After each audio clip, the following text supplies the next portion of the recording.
Viewers, welcome to BRK news. నేను మీ ఫాతిమా. ఈరోజు మనతో పాటు అయితే స్టూడియోలో ఉన్నారు. స్టాక్ మార్కెట్కి సంబంధించి ఎలా ఉంది ఏంటి ఇదంతా వివరణ చెప్పడానికి మనతో పాటు ఉన్నారు డాక్టర్ అనిల్ కుమార్ బక్షు గారు మనతో పాటు ఉన్నారు. సార్ అడిగి మరిన్ని వివరాలు తెలుసుకుందాం. నమస్తే అండి. నమస్తే అండి.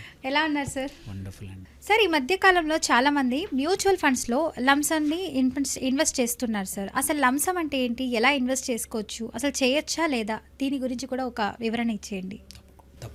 సో మ్యూచువల్ ఫండ్లు ఏంటంటే ప్యాసివ్ ఇన్వెస్ట్మెంట్ అనమాట. మనం ప్రతిరోజు స్టాక్ మార్కెట్లో ఏ స్టాక్స్ పెట్టాల్సిన అవసరం లేకుండా ఒక ఫండ్ మేనేజర్ మేనేజ్ చేయడాన్ని మ్యూచువల్ ఫండ్ అంటాము. సో మన బాధ్యత ఏంటంటే ఒక మంచి మ్యూచువల్ ఫండ్ స్కీమ్ ఏదైతే ఉందో మన రిస్క్ తగ్గట్టు ఉన్న స్కీమ్ని సెలెక్ట్ చేసుకుంటే ఆ ఫండ్ మేనేజర్ మనలాంటి అందరు ఇన్వెస్టర్స్ డబ్బుని ఆ ఫండ్ పేరుకు తగ్గట్టు, అది మిడ్ క్యాప్ అయితే మిడ్ క్యాప్, స్మాల్ క్యాప్ అయితే స్మాల్ క్యాప్, వాళ్ళు ఇన్వెస్ట్ చేసి ఆ స్టాక్స్లో ఇన్వెస్ట్ చేస్తారు. ఆ స్టాక్స్ పెరిగితే మన ఫండ్ పెరుగుతుంది. సో ఇందులో ఏంటంటే రెండు రకాలు ఉంటాయి ఇన్వెస్ట్మెంట్ మ్యూచువల్ ఫండ్ ఎంట్రీ అవ్వడానికి. ఒకటి లంసమ్ అంటే నథింగ్ బట్ ఒకేసారి గుత్తగా పెట్టడం అనమాట. ఒకేసారి పెట్టడం, కమిట్మెంట్ లేకుండా ప్రతి నెల కట్టాల్సిన. నా దగ్గర 50,000 ఉన్నాయి, ఒకేసారి పెట్టడానికి లంసమ్ అంటాం అనమాట. ప్రతి నెక్స్ట్ మంత్ కూడా ఇన్వెస్ట్ చేయాల్సిన అవసరం లేదు, there is no commitment. So జనరల్గా ఏంటంటే మ్యూచువల్ ఫండ్లో మినిమం అమౌంట్ ఉంది లంసమ్కి 5,000. నువ్వు 5,000 పైన ఎప్పుడైనా పెట్టొచ్చు, ఎన్నిసార్లు అయినా పెట్టొచ్చు, దాన్ని లంసమ్ అంట. సో 5,000 కన్నా తక్కువ చేయలేము. 5,000 అండ్ అబోవ్ 20 లక్షలు, 10 లక్షలు, 5 లక్షలు ఎంతైనా అమౌంట్ అవసరం. అంటే లంసమ్ అనేది ఎంత అమౌంట్ వరకు ఖచ్చితంగా అనేది పెట్టుకోవచ్చు సార్? ఎంత అమౌంట్ అని ఏం లేదు, మినిమం మాత్రం 5,000. అప్పర్ లిమిట్ మాత్రం ఎటువంటి లిమిట్ లేదు. ఇది మన దగ్గర ఉన్న డబ్బులను బట్టి మనం ఇన్వెస్ట్ చేయొచ్చు అనమాట. కాకపోతే ఏంటంటే కొన్ని ఫ్యాక్టర్స్ లంసమ్ ఇన్వెస్ట్ చేసేప్పుడు ఆలోచించాల్సింది ఏంటంటే, కొంచెం అమౌంట్ ఉందనుకోండి, 10,000, 20,000, 50,000 వరకు ఎప్పుడైనా పెట్టేసుకోవచ్చు, ఇన్వెస్ట్ చేసుకోవచ్చు. కాకపోతే ఏంటంటే మనం ఇన్వెస్ట్ చేస్తున్న మ్యూచువల్ ఫండ్ కరెక్ట్ లెవెల్లో ఉందా, మార్కెట్స్ కరెక్ట్ లెవెల్లో ఉందా, మనకి ఆ సూటబిలిటీ అవుతుందా లేదా చూడడం మోర్ ఇంపార్టెంట్ దాన్ అమౌంట్ కన్నా కూడా. ఆ స్కీమ్ నేను లాంగ్ టర్మ్ కోసం ఇన్వెస్ట్ చేస్తున్నానా, లేదు షార్ట్ టర్మ్ కోసమే చేస్తున్నాను, దాన్ని బట్టి. షార్ట్ టర్మ్ కోసం చేస్తే మనం ఒక డెట్ ఫండ్లో పెడతాము, ఒక లిక్విడ్ ఫండ్లో పెడతాము. లేదు కొంచెం మీడియం టర్మ్ ఒక 1 to 2 years 3 years ఇన్వెస్ట్ చేద్దాం అనుకుంటున్నాం అనుకోండి, ఒక లార్జ్ క్యాప్లో పెడతాం. So first important thing lump sum amount ఎంత అనే కన్నా కూడా మనం చూస్ చేసుకునే ఫండ్ మనకి ఈ లంసమ్ ఇన్వెస్ట్మెంట్కి సూట్ అవుతుందా లేదా. ఫర్ ఎగ్జాంపుల్, కొంతమంది సార్ 100% ఉంటే 20% పెట్టుకుంటారు, రిమైనింగ్ 80% అన్నది లంసమ్ పెట్టేస్తారు. సో అది కరెక్టే అంటారు అలా చేయడం? అలా కూడా చేయొచ్చు. అంటే ఇప్పుడు ఒకవేళ పోయింది అనుకోండి మనీ, సో అలాంటప్పుడు మొత్తం పోతుంది కదా. మ్యూచువల్ ఫండ్లు పోవడం అంటుండదు, కొంచెం తగ్గచ్చు. మార్కెట్స్ చాలా తగ్గితే కొంచెం తగ్గడం ఉంటుంది. మ్యూచువల్ ఫండ్ అడ్వాంటేజ్ ఏంటంటే ఫండ్ మేనేజర్ వచ్చేసి డైవర్సిఫై చేస్తాడు పోర్ట్ఫోలియోని. సో మనం ఇండివిజువల్గా కొన్నామనుకోండి, స్టాక్స్లో డైరెక్ట్ పెడితే మనం 1, 2, 3 స్టాక్స్లో పెడతాము. ఆ స్టాక్స్ పర్ఫామ్ చేయకపోతే మన డబ్బులు తగ్గిపోయే అవకాశం, జీరో అయితే అవకాశం ఉండదు, పోవడం అంటూ ఉండదు. మ్యూచువల్ ఫండ్లో కూడా ఏంటంటే సో కొంచెం అమౌంట్ అన్నది తగ్గుతుంది ఎప్పుడు మార్కెట్ పడిపోతే తప్ప, అంతే తప్ప తగ్గదు. సో పోవడం అంటూ ఉండదు. ఇట్స్ నాట్ ఏ గేమ్ కానీ గ్యాంబ్లింగ్ కాదు, బికాస్ స్టాక్స్లో ప్రాపర్గా సెలెక్షన్ చేస్తారు కాబట్టి ఇబ్బంది ఉండదు. కాకపోతే లంసమ్ ఇంపార్టెంట్ ఏంటంటే మాత్రం పెద్ద అమౌంట్ ఉంటే మాత్రం జాగ్రత్తగా ఆలోచించాలి. సపోజ్ ఒక 10 లక్షలు పెడుతున్నాము, మనది షార్ట్ టర్మ్ ఉందంటే కొంచెం జాగ్రత్తగా ఉండాలి. అదే లాంగ్ టర్మ్ పెడుతున్నామంటే ఎటువంటి మంచి ఫండ్ చూసుకొని డైరెక్ట్ ఇన్వెస్ట్ చేయొచ్చు లంసమ్.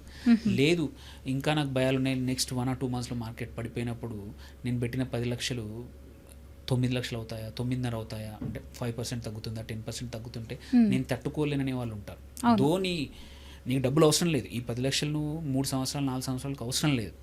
బట్ బికాజ్ నీకు వాల్యూ ప్రతిరోజు తెలుస్తుంది యాప్ ఓపెన్ చేస్తే.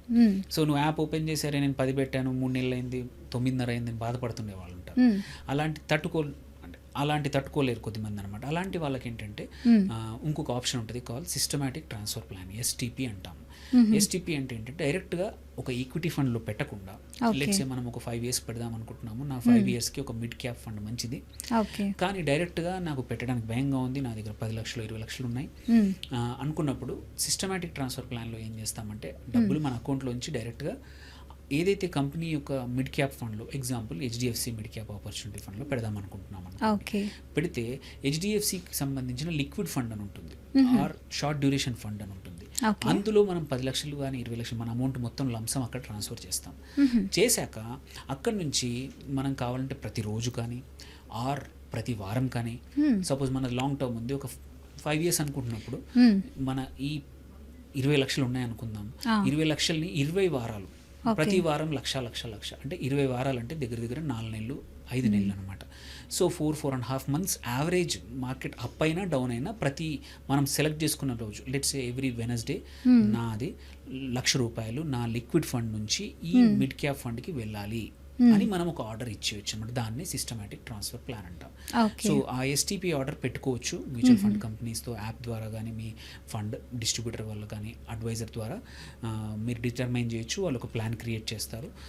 లాంగ్ టర్మ్ షార్ట్ టర్మ్ బట్టి కాదు, మీరు ఒక 2 years అనుకుంటున్నారు బట్ ఒక రోజు పెట్టదలుచుకోలేదంటే డైలీ సిప్ కూడా పెట్టుకోవచ్చు. సేమ్ ఆ 20,000 లక్షల్ని కావాలంటే నేను ఒక 30 రోజుల్లో ఒక 40 రోజుల్లో ఖాళీ అంటే లిక్విడ్ నుంచి ఇటు వెళ్ళాలంటే రోజుకి 50,000 చేసేసుకున్నాం అనుకోండి, 40 రోజుల్లో ఇక్కడ నుంచి అక్కడికి ట్రాన్స్ఫర్ అయిపోతాయి. సో అడ్వాంటేజ్ ఏంటి, ఎందుకు ఇదంతా చేయడం ఏంటంటే మార్కెట్ ఈ 20 రోజుల్లో పెరిగినా తగ్గినా ఏంటంటే యావరేజ్లో మనం లిక్విడ్ ఫండ్ నుంచి అక్కడికి వెళ్తుంది, డబ్బులు ఖాళీగా ఉండకుండా లిక్విడ్ ఫండ్లో ఎఫ్డి రిటర్న్స్ ఇస్తాయి అన్నమాట. సో ఆ 20 రోజులు కానీ 3 నెలలు కానీ 4 నెలలు కానీ 5 నెలలు కానీ ఎన్ని రోజులు పెట్టిన లిక్విడ్ ఫండ్లో డబ్బులు ఖాళీ ఉండకుండా మీకు ఎఫ్డి 6 to 7% ఇస్తుందంటే ఇందులో కూడా ఆ అమౌంట్ పర్ డే అలాగే పెరుగుతుంది అన్నమాట. Okay, thank you so much sir, చాలా చక్కటి ఇన్ఫర్మేషన్ ఇచ్చారు. Thank you.